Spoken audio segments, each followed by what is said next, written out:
આજના વિડીયોમાં આપણે ઘણી બધી એવી ઉપયોગી ટિપ્સ જોવાના છીએ જે તમને ઘરકામમાં, ઘર સજાવટમાં, સ્વાસ્થ્ય માટે ઘણી બધી ઉપયોગી થવાની છે. તો વિડીયોને એન્ડ સુધી જોતા રહેજો અને વિડીયો પસંદ આવે તો વિડીયોને લાઇક પણ જરૂરથી કરજો. ચાલો શરૂ કરીએ વિડીયો. જોઈએ ટીપ નંબર 1. તો ઘણી વખત આપણા ઘરમાં આ રીતે હેન્ડલવાળી ઘણી વસ્તુઓ હોય, પરંતુ તેમાં હૂક ન હોય, જેથી આપણે તેને લટકાવી ન શકીએ. તો અહીં મેં એક ઉદાહરણ તરીકે આ પોતું લીધેલું છે. આ પોતામાં હૂક નથી, તો આપણે તેને ટીંગાડી ન શકીએ. તો તેના માટેનો આ બેસ્ટ આઈડિયા છે. આ રીતની પ્લાસ્ટિકની બોટલ લેવાની છે અને આ બોટલને ગરમ ચાકુ કરી અને અહીંથી આટલા પાર્ટમાં કટ કરી લઈએ.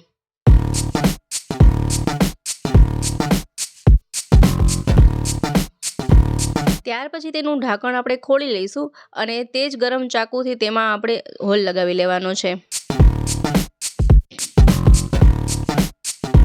ત્યાર પછી કોઈ પણ દોરી લઈ અને આ રીતે તેનું આપણે હૂક બનાવીએ. મેં અહીં ઊનનો ઉપયોગ કર્યો છે.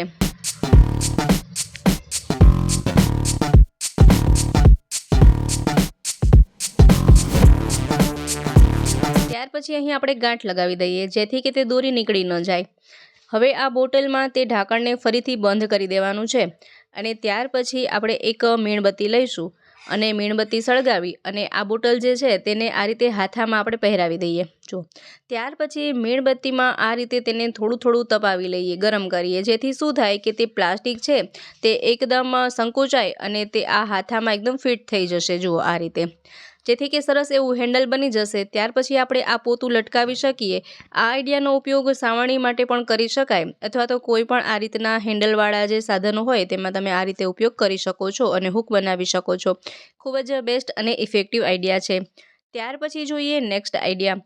તો ઘણી વખત આપણા ઘરમાં આ રીતની સ્ટ્રો બચતી હોય છે, તો આપણે તેને ફેંકી દેતા હોઈએ, પરંતુ આ સ્ટ્રોનો પણ ખૂબ જ સારો ઉપયોગ થઈ શકે છે. તો પહેલાં તો આ રીતે સ્ટ્રોમાં આપણે કટ લગાવી લેવાનું છે. કાતરની મદદથી આ રીતે તેને આપણે કાપી લઈએ એક સાઈડથી. હવે આપણા ઘરમાં કોઈ પણ એવા પેકેટ હોય, નમકીનના પેકેટ હોય કે કોઈ પણ ખાદ્ય વસ્તુના જે પેકેટ હોય, તો આપણે તેમાંથી થોડી વસ્તુ વપરાશમાં લીધેલી હોય, ત્યાર પછી તે પેકેટ એમને એમ પડ્યા હોય, તો પેકેટમાંની વસ્તુ ઘણી વખત હવાઈ જાય અથવા તો બગડી જાય અથવા તો નમી લાગી જાય.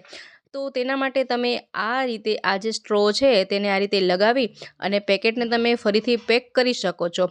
ખૂબ જ બેસ્ટ આઈડિયા છે. તો આ રીતે વસ્તુ પણ સચવાયેલી રહેશે અને પેકેટ પણ ફરીથી પેક થઈ જાય છે અને આ સ્ટ્રોનો પણ ખૂબ સારો એવો ઉપયોગ થઈ જશે. ત્યાર પછી જોઈએ નેક્સ્ટ ટીપ. તો જ્યારે પણ આપણે ગરણીથી આ રીતે તેલ કે કોઈ વસ્તુ ગાળીએ તો ગરણી વારંવાર આ રીતે પડી જાય, તો શું થાય કે આપણે તેને સરખી રીતે ગાળી શકતા નથી. તો તેના માટેનો આ બેસ્ટ આઈડિયા છે.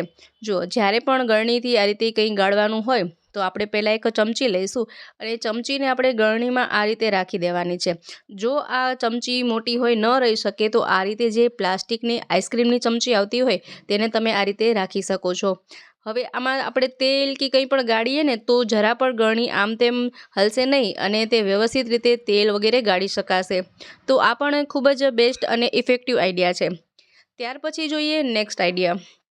તો ઘણી વખત આપણા ઘરમાં જે સ્પેચ્યુલા હોય તો તે આ રીતે લૂઝ થઈ જાય, તો શું થાય કે વારંવાર આ સિલિકોન હોય તેમાંથી નીકળી જાય છે. તો તેના માટે તમે આ ઉપયોગ કરી શકો. જે નેલ પોલિશ હોય, જે સુકાઈ જવા આવી હોય એવી નેલ પોલિશ હોય, જેનું લિક્વિડ થીક થઈ ગયેલું હોય, તેનો અહીં આપણે ઉપયોગ કરી શકાય છે. તો મેં અહીં એક એવી નેલ પોલિશ લીધેલી છે જે થોડી થોડી સુકાઈ ગઈ છે. તો આપણે આ જે સ્પેચ્યુલાનો હાથાવાળો ભાગ છે ત્યાં આ રીતે આપણે નેલ પોલિશને લગાવી દેવાની છે. ત્યાર પછી આ સિલિકોન પાર્ટ આ રીતે રાખી દઈશું અને થોડું તેને સુકાવા દેવાનું. અને એક્સ્ટ્રા જો તેમાંથી નેલ પોલિશ બહાર નીકળી જાય તો આ રીતે કાપડથી લૂછી નાખીએ અને હવે તેને આપણે 15થી 20 મિનિટ માટે સુકાવા દઈશું. તો તે સરસ આમાં ફિટ થઈ જાય છે. હવે આ સ્પેચ્યુલા વારંવાર નીકળી પણ નહીં જાય અને આ ખૂબ જ બેસ્ટ આઈડિયા છે. ત્યાર પછી જોઈએ નેક્સ્ટ આઈડિયા. તો જ્યારે ઘરમાં લીંબુ આ રીતે સુકાઈ જાય તો આપણે તેને ફેંકી દેતા હોઈએ, પરંતુ તેનો પણ સારો ઉપયોગ જોવાના છીએ. એ સિવાય આ દવાનું જે રેપર હોય, દવાનો કાગળ હોય, તેને પણ આપણે ફેંકીશું નહીં, તેનો પણ ઉપયોગ જોઈશું. તો ત્યાર પછી મેં એક મિક્સર જાર લીધેલું છે અને આ જે સુકાઈ ગયેલું લીંબુ છે તેને આ રીતે ટુકડા કરી અને મિક્સર જારમાં આપણે ઉમેરી દઈશું. ત્યાર પછી અહીં આપણે આ જે દવાનો કાગળ છે તેને થોડો ટુકડો લઈ અને તેના પણ નાના નાના ટુકડા કરી અને આ મિક્સર જારમાં ઉમેરી દેવાના છે. હવે તેનું ઢાંકણ બંધ કરી અને મિક્સરમાં તેને ચલાવી લઈએ.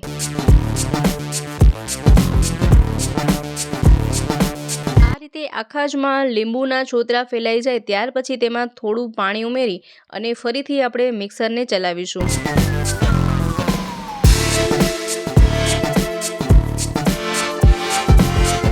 આ રીતે કરવાથી શું થાય કે તમે જોઈ શકશો કે આ મિક્સર જારની જે ચકરી હોય, જે બ્લેડ હોય તે એકદમ શાર્પ થઈ જાય છે, અણીદાર બની જાય છે। જે દવાનો કાગળ ઉમેર્યો તેનાથી મિક્સર જારની જે આ ચકરી છે તે એકદમ ધારદાર બની જાય છે। એ સિવાય મિક્સરમાં ઘણી વખત કોઈ વસ્તુની સ્મેલ આવતી હોય, દુર્ગંધ આવતી હોય તો તે લીંબુના કારણે તેમાંથી દુર્ગંધ પણ જતી રહેશે અને આની જે બ્લેડ હોય તે પણ ધારદાર બનશે। જારનું જે પ્લાસ્ટિક છે તે પણ એકદમ ચમકદાર બની જશે। અહીં આ જાર એકદમ નવા જેવી બની જશે। જુઓ તમે જોઈ શકો છો કે આમાં જે બ્લેડ છે તે એકદમ શાર્પનેસ બની ગઈ છે, એકદમ તેમાં શાર્પ આવી ગઈ છે, એટલે કે અણીદાર થઈ ગઈ છે। તો આ પણ ખૂબ જ અસરકારક ઉપાય છે, તો જરૂરથી આઈડિયાનો પણ અમલ કરજો। ત્યાર પછી જોઈએ નેક્સ્ટ આઈડિયા। તો જ્યારે પણ આપણે તાવડી લાવીએ તો તરત જ જો તાવડીને ગેસ પર આપણે રાખી દઈએ તો તાવડી તરત જ ફૂટી જાય। અમુક વખત એવું બને કે થોડા દિવસમાં જ તેમાં તિરાડ પડી જાય, એવું બનતું હોય છે। તો તેના માટેની આ ખૂબ જ સારી એવી ટ્રીક છે। જ્યારે પણ આપણે તાવડી નવી ખરીદીને લાવીએ તો થોડીવાર તેને આ રીતે પાણીમાં પલાળી રાખવાની। જુઓ, અને તમે જોશો કે જેવી આ તાવડીને આપણે પાણીમાં રાખીશું ને તો તેમાં પરપોટા થવા લાગશે। જુઓ, વિડીયોમાં પણ તમે જોઈ શકો છો કે પાણીમાં તાવડીને મૂકતા જ તેમાંથી પરપોટા થવા લાગ્યા છે, એટલે કે તાવડીમાં જે પણ એર હોય તરત જ બહાર નીકળી જશે અને તાવડીને જ્યારે ગેસ પર રાખીએ તો તેને તૂટતા બચાવશે આ પ્રોસેસ કરવાથી। જ્યાં સુધી તાવડીમાં પરપોટા થતા હોય ત્યાં સુધી તેને પાણીમાં રહેવા દેવાનું। જેટલો તેમાં એર હશે તે બધું જ નીકળી જશે, ત્યાર પછી તમે જોશો કે તાવડી એકદમ મજબૂત બની જશે। ઘણા લોકોને આ રીતની ખબર ન હોય તો તેઓ વારંવાર તાવડી ખરીદતા હોય તો અમુક વખત તાવડી ફૂટી જાય, અમુક વખત થોડા દિવસમાં તેમાં તિરાડ થઈ જાય, ક્રેક થઈ જાય, તો વારંવાર તાવડી ખરીદવી પડતી હોય।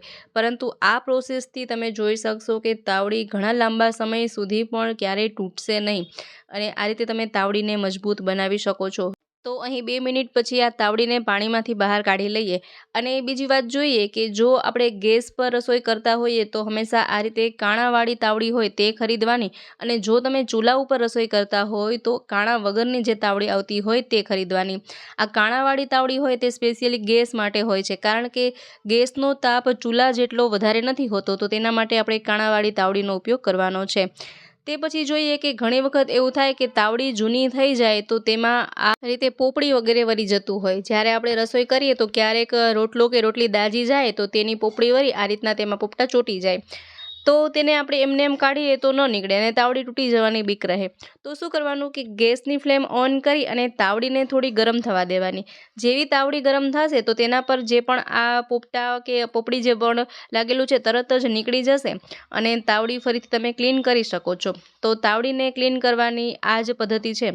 ત્યાર પછી કોઈ પણ સારા કાપડથી તેને લૂછી નાખીએ। જુઓ, તેમાં જે પણ ગંદકી હશે તે તરત જ સાફ થઈ જશે। તો આ પણ એક બેસ્ટ આઈડિયા છે। ત્યાર પછી જોઈએ નેક્સ્ટ આઈડિયા। તો અત્યારે શિયાળાની ઋતુમાં કફ, ઉધરસ, શરદી જેવી સમસ્યા દરેક ઘરમાં જોવા મળે છે। તો કેમ ના આપણે કંઈક એવું પીણું બનાવીએ કે જેથી કે આ શરદી, ઉધરસ, કફને આપણે જળમૂળમાંથી મટાડી શકીએ અને એવું એક એનર્જી બૂસ્ટર ડ્રિંક ઘરે બનાવીએ। તો આ એનર્જી બૂસ્ટર ડ્રિંકનું આપણું ગુજરાતી કાઠિયાવાડી નામ છે કાવો। તો આજે આપણે ઘરમાં જ રહેલી વસ્તુઓમાંથી રજવાડી કાવો બનાવતા શીખીશું। અને આ આપણા ડેઇલી વ્યુઅર્સ સ્વાતિબેન ઓઝાની પણ કમેન્ટ હતી કે કાવો બનાવવાની રીત જરૂરથી શેર કરજો। તો ચાલો જોઈએ કાવો આપણે કઈ રીતે બનાવી શકાય। તો એક બાઉલમાં મેં એક તજનો ટુકડો લીધેલો છે, ત્યાર પછી 3 થી 4 લવિંગ લઈએ અને 15 થી 20 મરીના દાણા લઈએ અને થોડો અજમો લઈએ। ત્યાર પછી આપણે આ બધી જ વસ્તુઓનો ભૂકો કરી લેવાનો છે। તો તમે મિક્સરમાં પણ તેને પીસી શકો અથવા તો આ રીતે ખાંડણીમાં પણ આ રીતે તેને ખાંડી અને ભૂકો કરી શકાય। અહીં આપણે પ્રોપર એકદમ ઝીણો ભૂકો કરવો જરૂરી નથી, અધકચરું પણ તમે ખાંડી શકો છો। તો મેં અહીં આ રીતે તેનો ભૂકો કરી લીધેલો છે અને એક વાસણમાં અલગ કાઢી લઈએ। ત્યાર પછી કોઈ પણ એક મોટા વાસણમાં આપણે થોડું પાણી લેવાનું છે। તો અહીં મેં 1.5 ગ્લાસ જેટલું પાણી લીધેલું છે।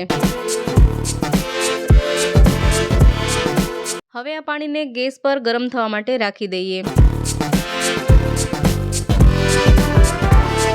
જ્યારે આ પાણી થોડું ગરમ થવા લાગે ત્યાર પછી આપણે જે પણ વસ્તુઓને ખાંડી અને ભૂકો કર્યો છે તેને આ પાણીમાં ઉમેરી દઈએ। ત્યાર પછી તેમાં 1 ચમચી આદુનો રસ ઉમેરીએ। આ આદુનો રસ ઘરે કઈ રીતે બનાવી શકાય એ વિડીયો પણ આપણી ચેનલ પર શેર કરેલો છે, તો તે પણ તમે ચેનલ પર જઈ જોઈ શકો છો। ત્યાર પછી આમાં અડધી ચમચી સૂંઠ પાવડર ઉમેરીએ। આ સૂંઠ પાવડર પણ આપણે ઘરે જ બનાવેલો છે, તેનો પણ વિડીયો મેં ચેનલમાં શેર કરેલો છે।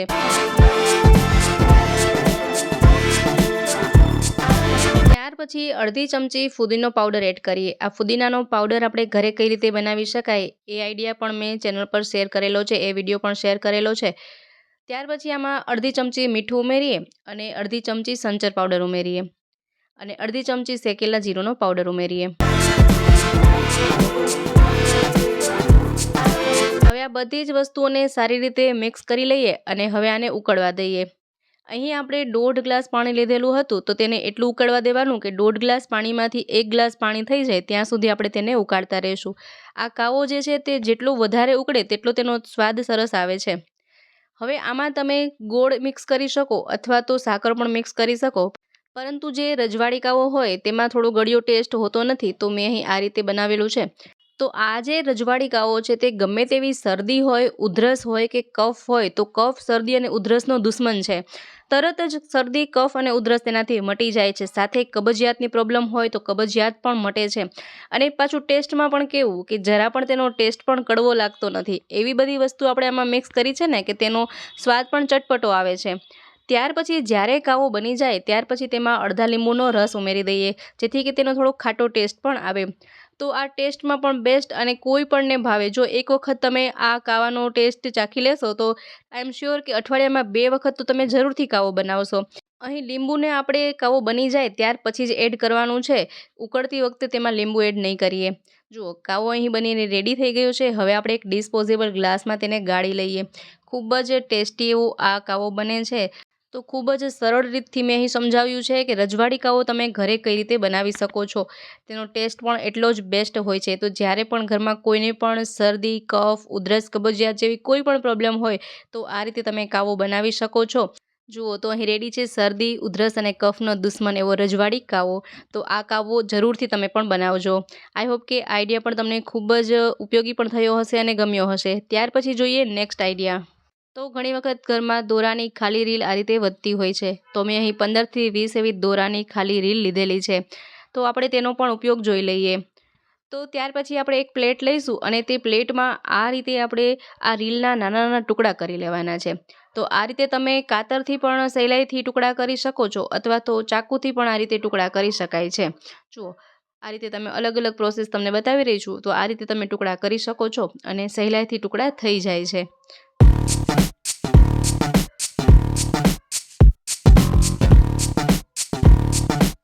તો અહીં મેં બધી જ રીલના ટુકડા કરી લીધેલા છે। જુઓ, આ રીતે ટુકડા કરી લેવાના છે। ત્યાર પછી આપણે એક બીજી પ્લેટ લઈશું અને તેમાં થોડો ફેવિકોલ લઈશું।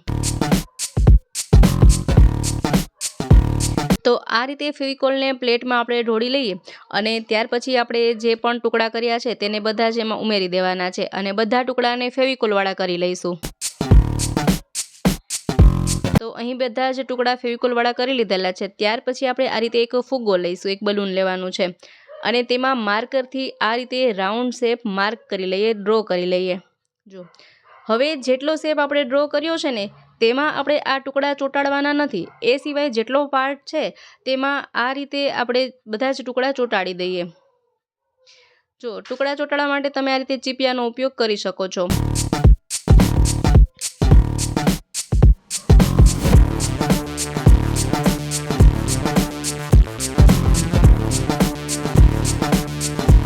તો મેં અહીં આ રીતે બધા જ રીલના ટુકડા ચોંટાડી દીધેલા છે। હવે આપણે તેને સુકાવા દેવાનું છે। તો 5 થી 7 કલાકમાં સરસ રીતે તે સુકાઈ જાય છે। તો જ્યારે તે સુકાઈ જાય ત્યાર પછી આમાં જે બલૂન છે તેને આપણે આ રીતે ફોડી નાખવાનું। તો આ રીતે સેફ્ટી પિન અથવા તો સોયની મદદથી તે ફોડી નાખીશું અને ત્યાર પછી જેટલો પણ તેનો પાર્ટ છે તો કાતરથી આ રીતે કાપી લઈએ અને તે કાઢી નાખીએ અને ન નીકળે તો પણ ચાલે અને નીકળી જાય તો કાઢી લેવાનું। જુઓ, હવે કંઈક આ રીતનું બનીને રેડી થઈ જશે। ત્યાર પછી આ રીતે પોસ્ટર કલરનો ઉપયોગ કરીશું। તો મેં અહીં યલો કલરનો, પીળા કલરનો ઉપયોગ કર્યો છે।